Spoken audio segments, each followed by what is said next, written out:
감사합니다.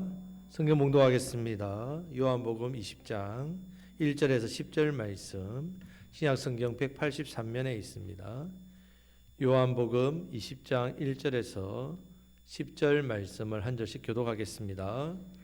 안식 후 첫날 일찍이 아직 어두울 때에 막달라 마리아가 무덤에 와서 돌이 무덤에서 옮겨진 것을 보고 시몬 베드로와 예수께서 사랑하시던 그 다른 제자에게 달려가서 말하되 사람들이 주님을 무덤에서 가져다가 어디 두었는지 우리가 알지 못하겠다 하니 베드로와 그 다른 제자가 나가서 무덤으로 갈새 둘이 같이 다름박질 하더니 그 다른 제자가 베드로보다 더 빨리 달려가서 먼저 무덤에 이르러 구부려 세마포 놓인 것을 보았으나 들어가지는 아니하였더니 시몬 베드로는 따라가서 무덤에 들어가 보니 세마포가 놓였고 또 머리에 쌌던 수건은 손마포와 함께 놓이지 않고 딴 곳에 쌌던 대로 놓여 있더라. 그때야 무덤에 먼저 갔던 그 다른 제자도 들어가 보고 믿더라. 그들은 성경에 그가 죽은 자 가운데에서 다시 살아나야 하리라 하신 말씀을 아직 알지 못하더라. 이에 두 제자가 자기들의 집으로 돌아가니라. 아멘. 오래전에 정말 유명한 배우가 자살을 했습니다. 영정사진을 보니까 십자가가 걸려 있었습니다. 그러다 2년 뒤에 또 그 남동생이 배우인데 또 똑같이 자살했습니다. 십자가가 걸려 있었습니다. 드는 생각이 이 사람들은 정말로 예수님을 만났을까 하는 생각이 들었습니다. 수없이 많은 세월을 아마 교회에 가서 예배하고 찬양하고 헌금하고 또 봉사하고 아마 찬양을 통해서 주님을 사랑한다 고백을 했을 것이고 믿음의 결단의 고백도 했을 겁니다. 신앙 고백도 했을 것이고 근데 정말로 살아계신 예수님을 만났을까? 정말로 살아계신 주님과 교제하고 있을까? 한번 생각해 보아야 될 중요한 문제라고 생각했습니다. 기독교는 복음의 종류입니다. 복음은 하나님의 아들이신 예수님이 우리의 모든 죄를 해결해 주시기 위해서 십자가에서 죽으시고 또한 부활의 능력으로 죄와 사망의 권세를 깨뜨려 이기셨다. 이것이 복된 말씀입니다. 죄 때문에 하나님의 형상, 하나님의 은혜를 잃어버렸습니다. 죄 문제가 해결되었기 때문에 하나님의 형상, 또 하나님과 교제, 우리 낙원, 소망이 회복되었습니다. 이 땅에서의 삶이 이제 죄와 저주의 삶이 아니라 천국 백성의 삶으로 시작되었습니다. 이 모든 것이 바로 예수님이 살아계셔서 살아나셔서 지금도 우리에게 살아계신 만왕의 왕으로 우리의 구주로 또한 그 부활하신 영으로 오신 성령님께서 우리 안에 계십니다. 예수님을 만나게 되면 나를 치료해 주시고 새롭게 해주시고 거듭나게 해주셔서 이전의 삶이 아닙니다. 새로운 삶입니다. 조금 좋아졌다 이것이 아니라 완전히 달라졌다. 이전 것은 지나갔으니 보라 새 것이 되었다 했습니다. 우리가 예수님으로 새 것 되었습니다. 이거 복음입니다. 복음. 이 복음을 다 믿지 않습니까? 안타깝게도 십자가에서 내 죄를 지고 죽으신 예수님을 믿었지요. 그래서 구원받았습니다. 사흘 만에 부활하셔서 성령 내 안에 계십니다. 예배 임재 이 자리에 왔습니다. 예배를 통해서 또 하나님께 나 왔는데 과연 살아계신 하나님을 만나는 참된 신앙생활을 하는 사람 얼마나 되겠습니까? 오늘도 주일에 얼마나 수많은 사람들이 와서 예배를 드리고 갔겠습니까? 성도 여러분, 우리는 부활하신 주님을 만나는 복된 시간 되실 축복합니다. 살아계신 주님을 만난단 말이에요. 오늘 본문은 예수님이 십자가에 죽으시고 사흘 만에 부활하셨습니다. 부활하신다고 했던 그 날에 부활하셨습니다. 말씀대로 부활하셨습니다. 내가 예루살렘에 올라가면 대제사장과 서기관들과 장로들의 손에 의해 이방인들에게 넘겨서 십자가에 죽고 로마 군병들이 죽었지 않습니까? 사흘 만에 부활하리라 이 말씀 계속해서 제 아들에게 하셨단 말이에요. 이 말씀대로 부활하셨습니다. 1절 말씀을 보면요. 안식 후 첫날이라고 했습니다. 이 안식일은 금요일 저녁부터 토요일 저녁까지입니다. 사흘 만에 부활하셨는데 안식 후 첫날에 막달라 마리아와 다른 여자들이 예수님의 무덤에 왔습니다. 왔지요. 그러면 왜 왔느냐? 살아나실 주님을 기대하고 살아난 주님을 만나기 위해 왔습니까? 아니요. 성령님으로 말씀으로 그들이 안 게 아닙니다. 자기 생각, 자기 이성, 자기 눈으로 보고 예수님의 부활을 인정할 수밖에 없어서 안 거지. 그들의 눈으로 보기 전에 말씀을 듣고 이미 예수님 부활하신다 이 말씀 믿고 무덤에 온 여인들이 아닙니다. 여러분 보고 아는 것, 그냥 눈으로 이성으로 깨달아 아는 것은요, 우리 인생에 아무런 영향력도 미치지 못하는 부활입니다. 머리로 눈으로 살아계신 예수님 만났기 때문에 거부할 수 없는 거죠. 그래서 믿는다지만 그 믿음에는 살아있는 믿음이 아닙니다. 무늬만 믿음입니다. 성령님이 내 안에 오셔야만 내가 변화됩니다. 말씀을 통해서 예수를 만나야만 변화됩니다. 살아계신 주님을 눈으로 내 어떤 육신으로 경험해서 믿어서 변화되는 게 아니라 살아 역사하시는 말씀으로 믿어야 내 삶이 변화됩니다. 다시 살아나셔서 성령님이 우리 한 사람 한 사람에게 찾아오시죠. 임하셨죠. 내 삶을 이끌어 가시 예수님, 그 예수님을 여러분 앞에 세우셔서 살아계신 주님을 늘 만나시는 저와 여러분들 되시기를 주님의 이름으로 축복합니다. 아멘. 자, 1절 말씀을 다 같이 읽겠습니다. 안식 후 첫날 일찍이 아직 어두울 때에 막달라 마리아가 무덤에 와서 돌이 무덤에서 옮겨진 것을 보고, 자, 안식일이 금요일 저녁부터 토요일 저녁까지 했습니다. 왜 저녁부터죠? 이스라엘 백성들의 하루는 언제부터 시작합니까? 우리는 하루를 언제 시작합니까? 아침부터 하죠. 이스라엘은 저녁부터 합니다. 그래서 이 안식 후 첫날이라는 첫날, 그래서 우리가 지키는 주일 새벽입니다. 그래서 자, 소리를 조금 낮춰주세요. 자, 일찍이 아직 어두울 때에 해가 아직 안 떴습니다. 해가 아직 안 떴습니다. 자, 마가복음과 누가복음을 보면요, 이 막달라 마리아만 온 게 아니라 다른 여자들도 무덤에 왔습니다.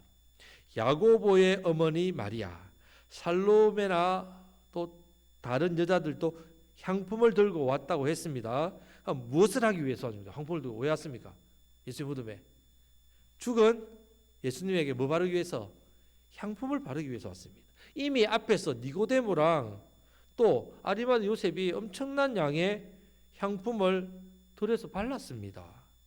그렇게 엄청나게 발랐는데 또 향품을 바르기 왔습니다. 할 수만 있다면 계속해서 향품을 발라서 예수님의 시체가 조금이라도 썩지 않게 하려고 했단 말이에요. 예수의 시체를 조금이라도 더 오래 보존하기 위해서. 이것은 그 당시 장례 문화였습니다. 일종의 죽은 사람에 대한 사랑, 죽은 사람에 대한. 그래서 더 많은 향품을 가지고 오랫동안 미라돼 가지고 안 썩으면 최고의 이렇게 헌신으로 생각한단 말입니다. 막달라 마리아와 다른 여자들이 새벽같이 달려왔습니다. 여러분 왜 새벽같이 달려왔는가? 그 이유가 있습니다. 자, 누가복음 8장 2절 말씀에 보면요, 또한 악기를 쫓아내신과 병고침을 받은 어떤 여자들 곧 7 귀신 나간 자 막달라인이라 하는 마리아와. 막달라 마리아는요, 예수님이 치료해 주신 그 예수님이 치료를 받고 7 귀신이 들었다고 얼마나 고통스럽겠습니까? 예수님 만나서 이렇게 고침받고 평생 예수님 따라다니면서 가진 물질과 섬김으로 예수님을 봉양했단 말이에요. 그 사랑. 십자가에 죽는 그 순간 제 아들 다 도망갔지요. 요한 빼고 다 도망갔는데 끝까지 예수님 곁에 지키고 있었던 여자 누굽니까? 막달라 마리아입니다. 아리마대 요셉이 예수님 무덤에 둘 때에 그 위치를 어딘지를 정확하게 봐두었다가 안식일이 끝나자마자 향품을 바르기 위해서 새벽같이 달려왔던 사람, 바로 막달라 마리아입니다. 예수님을 얼마나 사랑했는지 이 사랑을 보게 됩니다. 하지만 이 사랑은요, 문제가 있는 사랑입니다. 여러분들은 예수님을 어떻게 사랑하십니까? 이 여인은 예수님을 사랑합니다. 너무 사랑해서 이렇게 했죠. 하지만 이 사랑은 문제 있는 사랑입니다. 자기 감정으로 한 사랑입니다. 우리가 예수님을 사랑하는 사랑은 자기 감정이 아닙니다. 내 감정으로 사랑이 아닙니다. 하나님 말씀에 근거해서 사랑해야 됩니다. 예수님께서 하신 내가 예루살렘에 올라가면 십자가에 달려 죽고 사흘 만에 다시 살아난다는 그 말씀을 믿고 살아나신 예수님을 만나기 위해 와야 된단 말입니다. 그런데 그 이유가 아닙니다. 새벽같이 잘 달려왔고 그렇게 헌신하고 귀한 것 향품을 가져왔지만 어떤 예수님을 만나러 왔다고요? 죽은 예수를 만나러 왔단 말이에요. 죽은 예수를 만나기 위해서 받은 사랑에 대한 감정, 이 감정을 이걸 이렇게 드리기 위해서 오는 것 아무 짝에 쓸모가 없습니다. 만약에 부활에 대한 믿음으로 왔다면 향품이 아니라 뭘 들고 와야 됩니까? 여러분 같으면 부활하신 예수님 만나려면 향품 들고 가면 안 되죠. 이 향품은 장래에 할 때니까 뭘 들고 와야 됩니까? 꽃을 들고 와야죠. 예수님 부활 축하드립니다. 꽃을 들고 와야죠. 아니면 내 어떤 마음을 그렇게 믿음을 드리고 와야죠. 누가복음 24장 5절 말씀을 다 같이 읽겠습니다. 여자들이 두려워 얼굴을 땅에 대니 두 사람이 이르되 어찌하여 살아있는 자를 죽은 자 가운데서 찾느냐. 여자들이 누구를 찾아왔다고요? 죽은 자 찾아왔단 말이에요. 이스라엘은 동굴을 무덤으로 사용하고 그 입구를 돌로 막아 놓은 데 있죠.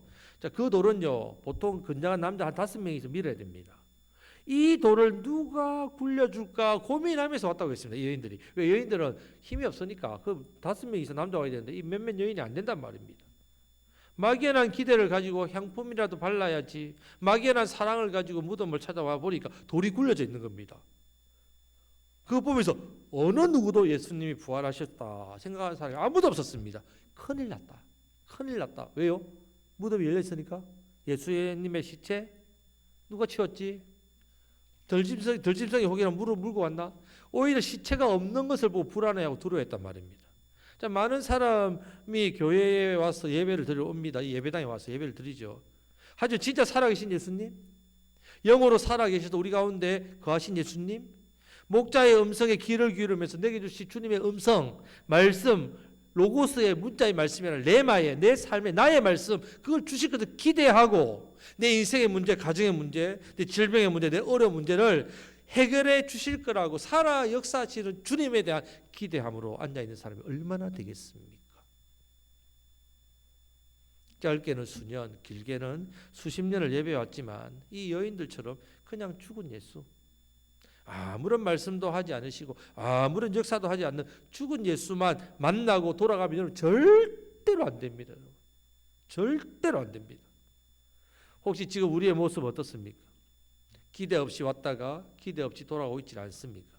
어디 가는데? 경상도 말로 어디 가는데? 교회 간다. 왜 가는데? 주일이잖아. 또 어디 가는데? 집에 간다. 왜 가는데? 예배 끝나고 밥 먹으러 간다. 여러분 이렇게 교회 왔다 갔다 하면 안 된단 말입니다. 여러분. 그러니까 삶 속에서 어떤 일이 일어나겠습니까? 죽은 예수님을 만났으니까 어떤 믿음을 가진다고요? 죽은 믿음을 가지죠. 당연히 죽은 예수님을 증거하는 삶이 된단 말이에요. 내 삶에. 살아계신 주님을 만나러 이 자리에 나오시기를 주님의 이름으로 축복합니다. 2절 말씀을 다 같이 읽겠습니다. 시몬 베드로와 예수께서 사랑하시던 그 다른 제자에게 달려가서 말하되 사람들이 주님을 무덤에서 가져다가 어디 두었는지 우리가 알지 못하겠다 하니. 부활에 대한 기대 전혀 없지요. 당연히 시체를 누가 옮겨 놓았구나 그렇게 제자들에게 알렸단 말이에요. 제자들에게. 다른 제자인 예수님이 사랑하는 요한을 말합니다. 사람들이 주님을 무덤에다 가져다가 어디 두었는지 우리가 알지 못하겠다. 시체가 없어졌습니다. 큰일 났습니다.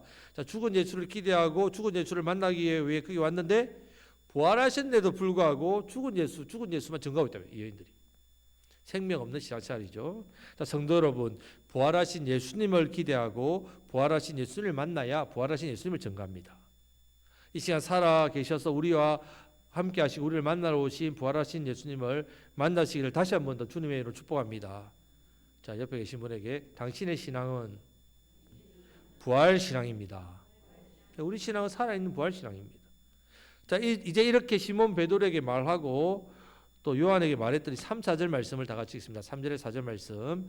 베드로와 그 다른 제자가 나가서 무덤으로 갈새 둘이 같이 다름박질 하더니 그 다른 제자가 베드로보다 더 빨리 달려가서 먼저 무덤에 이르러. 자, 적어도 한 사람 정도는요. 예수님이 하신 부활의 말씀이 생각날 수 있는데 그럴 만한 사람이 아무도 없습니다. 아무도. 시체가 없어진 것에 대해서 걱정하는 마음으로 달려갔습니다. 베드로보다 젊은 요한이 더 빨리 도착했습니다. 좀 젊으니까 더 빨리 뛰었겠죠. 자, 5절 말씀을 다 같이 읽겠습니다. 구부려 세마포 놓인 것을 보았으나 들어가지는 아니하였더니 아멘. 만약에 요한이 예수님이 부활하셨다는 생각이 조금이라도 들었다면 무덤에 들어갔겠죠. 자, 시체가 없어졌다고 생각하니까 무덤에 가까이 가면 부정하단 말이에요. 부정. 그래서 무섭습니다. 그리고 뭐 시체가 없어졌으니까. 자, 먼저 도착해도 들어가지 못하게 구부정해가 안을 봅니다. 구부정해서 안을 봅니다. 근데 그 안에 세마포가 놓인 것이 보였단 말입니다. 자, 여기서 봤다는 말은요, 자세히 본 게 아닙니다. 대충 봤다는 말이에요. 대충. 요한은 그냥 봤습니다. 그 사이에 베드로가 쫓아왔습니다. 6절에 7절 말씀을 다 같이 읽겠습니다. 시몬 베드로는 따라와서 무덤에 들어가 보니 세마포가 놓였고 또 머리에 쌌던 수건은 세마포와 함께 놓이지 않고 딴 곳에 쌌던 대로 놓여 있더라. 아멘. 자, 베드로는 무덤에 들어가 봤습니다. 여기서 본다는 말은요, 주목하고 자세하게 관찰해서 봤다는 말입니다. 앞에 뒤에가 보았다는 말이 다른 말입니다. 의미입니다. 베드로는 늦게 도착했지만 베드로는 열정이 있잖아요. 성격이 급하고. 그러다 보니까 쑥 들어가서 자세히 봤습니다. 자, 자세히 보니까 이상합니다. 세마포가 놓여 있습니다. 세마포, 우리가 이야기하면 수위죠, 수위. 머리에 쌌던 수건도 있어요. 자, 세마포와 함께 놓이지 않고 다른 곳에 처음에 쌌던 그대로 놓여 있습니다. 이렇게 세마포가 됐단 말은 예수님의 몸만 쏙 빠져나왔다는 뜻이에요. 몸만 쏙. 자, 이 말은 예수님이 부활체를 입고 부활을 하셨다는 증거입니다. 베드로가 이렇게 자세히 본 이유는요, 정말 부활했을까? 아니면 말 그대로 시체가 훔쳐갔나? 만약에 다른 사람이 훔쳐갔다면 뭐도 없어야 됩니까? 세마포도 없어야 되겠지요. 두건도 없어야 됩니다. 만약에 시체만 가져갔다면 세마포와 두건도 벗겨져서 어지럽게 되어 있어야 되겠죠. 근데 정리정돈은 딱 되어 있단 말이에요. 몸만 쏙 빠져나온 모습으로 세마포와 머리 수건이 놓여 있으니까 이것만으로도 예수님이 부활하실 때 증가된단 말이에요. 자, 8절 말씀을 다 같이 읽겠습니다. 그때야 무덤에 먼저 갔던 그 다른 제자도 들어가 보고 믿더라 했습니다. 무엇을 믿었다고요? 부활하신 예수님을 믿었단 말입니다. 말씀을 기억하고 믿었다. 자, 여인들이 예수님의 무덤에 새벽 일찍 일어나 달려가는 모습, 정말 본받으라 할 모습 아닙니까? 마음 아닙니까? 이 새벽에 하나님을 배우러, 주님을 배우러 기도하기 위해서 나오는 그 발걸음이 얼마나 복됩니까? 하지만 그 마음은 이 마음이 아니란 말입니다. 예수님을 사랑하는 마음도 받은 은혜가 커서 그렇게 사랑하는 모습도 아름답지요. 하지만 결국 어떤 주님을 만나러 왔다고요? 죽은 예수를 만나러 온 것밖에는 안 됩니다. 부활하신 예수님의 말씀을 믿고 부활하신 예수님을 만나러 온 게 아니기 때문에 아무런 능력도 아무런 변화도 아무런 역사도 나타나지 않게 됩니다. 우리는 이 자리에 부활하신 주님을 만나고자 하는 그 마음으로 나와야 합니다. 진짜 살아계신 예수님, 살아서 역사하셔서 성령님을 우리 가운데 가시고 우리 가운데 우리 예배에 임재하셔서 우리 예배를 받으시는 그 주님을 기대하면서 매주 여러분 모이는 교회로 나오시기를 주님의 이름으로 축복합니다. 무엇보다 내게 주시는 말씀이다. 이 말씀은 단지 인간의 목사를 통해 주는 어떤 목사의 설교가 아니라 나에게 주시는 하나님 말씀, 그 말씀을 그냥 저는 도구일 뿐입니다. 그냥 스피커입니다. 마이크에 지나지 않습니다. 그냥 주시는 말씀을 들려주는 소리밖에 안 됩니다. 하지만 이 말씀이 저와 여러분들에게 레마의 말씀, 살아 역사하시는 말씀, 이 말씀으로 내가 믿고 부활하신 예수님을 만날 것을 소원함으로 이 자리에 나와야 됩니다. 그 사람에게 주님의 음성이 들립니다. 들려지는 말씀이 나의 말씀, 레마의 말씀이 됩니다. 이 말씀을 통해서 내 삶 가운데 하나님 말씀의 역사가 일어납니다. 시험을 만났을 때 지혜를 구하고 기도하고 두 마음이 아닌 한 마음으로 우리가 기쁨이 있습니다. 믿음의 시련을 통해 인내가 있고 온전하게 되는 그 기쁨을 바라보며 이 은혜로 이것을 기대함으로 우리 앞에 놓인 시험 문제를 안고 주님 앞에 나와야 됩니다. 이 기대감과 소원을 가지고 부활하신 주님을 만나기 위해서 예배 자리에 늘 나오시는 저와 여러분 되시기를 주님의 이름으로 축복합니다. 아멘. 부활하신 예수님을 통해서 내 삶이 변화됩니다. 내 삶의 변화는 오직 부활하신 예수님을 통해서, 살아계신 예수님을 통해서만 변화됩니다. 부활의 능력으로 살아가심으로 죽은 영혼에게 복음을, 부활의 주님을 전가하시며 살아가시는 이번 한 주간이 되시기를 우리 주님의 이름으로 축복합니다. 아멘. 이제 말씀부터 기도하겠습니다.